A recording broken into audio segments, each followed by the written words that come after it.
Hi, my name is Evelina Silveira with Diversity at Work Communications Training. I've been in the diversity training field now for almost 20 years. And recently, well, actually, probably the last 4 years or so, I started tutoring on a platform. And I fell in love with tutoring English as a second language. And I liked it so much so that I decided to get TEFL certified and have been doing that for the last couple of years in a business capacity. So I now offer one-on-one English language coaching sessions with an international group of learners.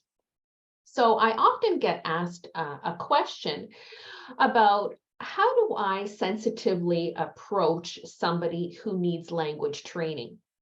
And I think that this is an excellent question because we want to make sure that we empower the employee and we don't demoralize them in any way. But it really does need to be addressed, I think, for many reasons. One of them is that if we don't address language barriers from an equity point of view, it means that individuals can be stuck in the same job for a long time and they never get a chance to really shine in the workplace. And so that in itself can be very damaging to their self-esteem, as well as you've missed out on an opportunity to maximize somebody's talents. And I recognize that for a lot of employers, they feel uncomfortable with approaching an employee who has language barriers. But I would suggest that it's no different than approaching an employee who is fluent in English, but has difficulty with business writing, gets nervous about making presentations in front of a group, who comes across as aggressive in conversation or is not a good listener. All of those are communication issues that can impede an employee's progress. So they all should be addressed. And I think that they need to be addressed in the same way. And that is by creating a culture of learning and by improving employees' communication skills. So how about we take a look at why some of these barriers might be existing? Because you might be saying, well, this person went to English as a second language classes in Canada, or they had training before, and that is often the case. But what we do find is that when somebody does come to Canada, let's say, and they are put into an English as a second language class, there's really not a lot of opportunity for them to speak one-on-one with native speakers. They'll actually be exposed to a lot of bad English in those classes because people are learning English. So unless they get a chance to go out on like a work placement, for instance, for a few months where there's a lot of exposure, that might be really hard to obtain that kind of experience. The other thing is usually around the world, there's non-native speakers who are teaching, teaching the English. It's not all that different than when I went to school, and I hardly ever had a native French teacher. So you're picking up maybe different nuances of the language, sometimes incorrect pronunciation that gets transferred on and on and on. Okay. Sometimes private lessons can be difficult for people to find in their native language, or it could be expensive.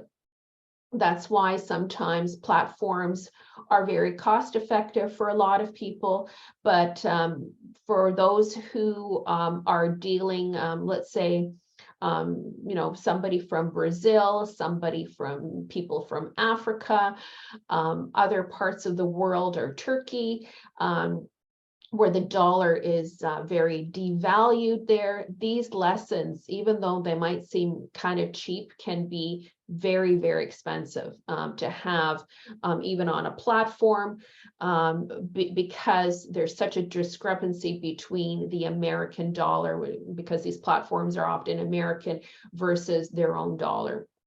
Okay, errors become fossilized. So what that means is that if you learned how to say the word incorrectly, like I heat the ball from your teacher, you're going to continue to pronounce your I's like E.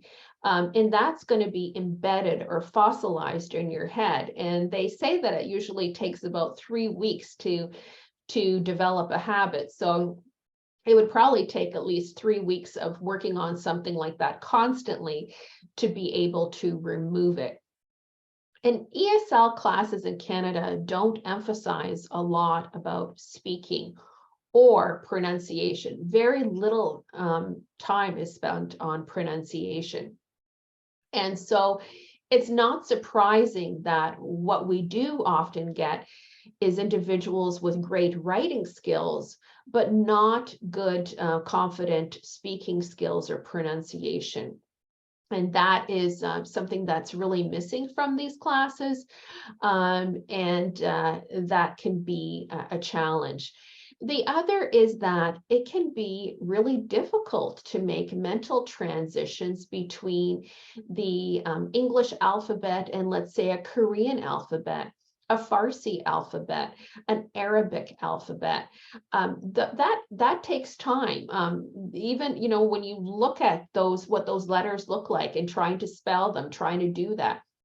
And the sounds and letters can be very similar in other languages. That can be kind of confusing.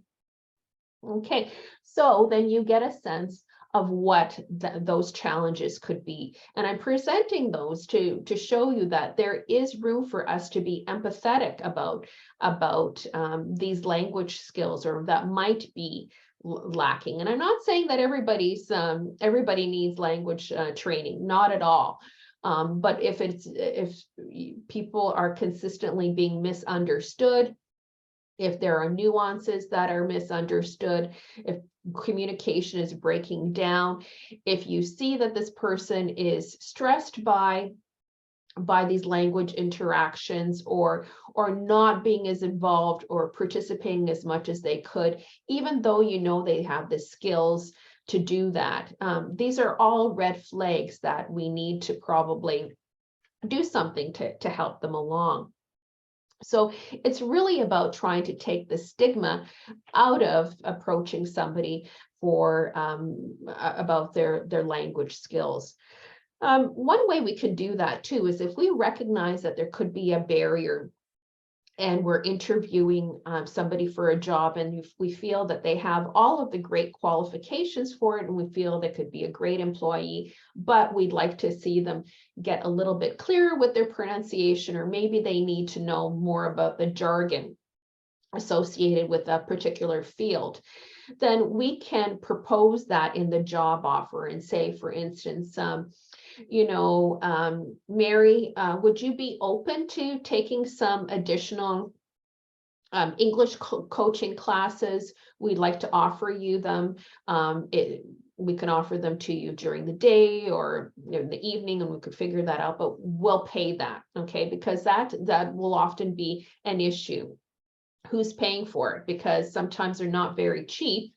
And when a person's just starting a job, you don't want to add that extra pressure or expense onto them doing that. Okay, so that would be no different than you offering to pay for somebody to go to another type of professional development. And it's really important to not put a lot of pressure on this person. Okay, I've seen learners who've been told, okay, I need to get this down in 3 months because I have to do a presentation in English in a European forum. That's a lot. That's a lot of pressure. So if there is something like that ahead of time that you see that you would like this person to participate in, please give them enough time to do that. to be able to prepare for it, to be able to practice with the coach enough times, because there is nothing worse for somebody with a language barrier than to be put under pressure, because what can happen is that language barrier becomes amplified, and it can be very crippling. We want people to be as relaxed as possible, to be able to speak English, because their best English will come out when they feel confident and not under pressure, okay? And we have to be realistic that the goal should not be about eliminating somebody's accent. We all have accents. The goal is really to be better understood, to make sounds clearer, to improve understanding, might be to improve somebody's listening skills. That appears to be one of the hardest skills to obtain, is to be able to understand everything that you have heard. So what I would suggest then is customized programs for individuals, as opposed to putting them into a group lesson where they could be they could be working with a whole bunch of different people with different accents and different issues. When it is focused, you can see improvement in a much faster, much more rapid timeline. And that can also be very empowering for the employer, the learner. So if you would like to learn more about English language coaching, and I offer that now, please get in touch with me at either 519-659-4777. That's my phone number, or I will, you can also get in touch with me by email, and I'll have a link available with this as well. So thank you, and I look forward to hearing from you. Bye-bye.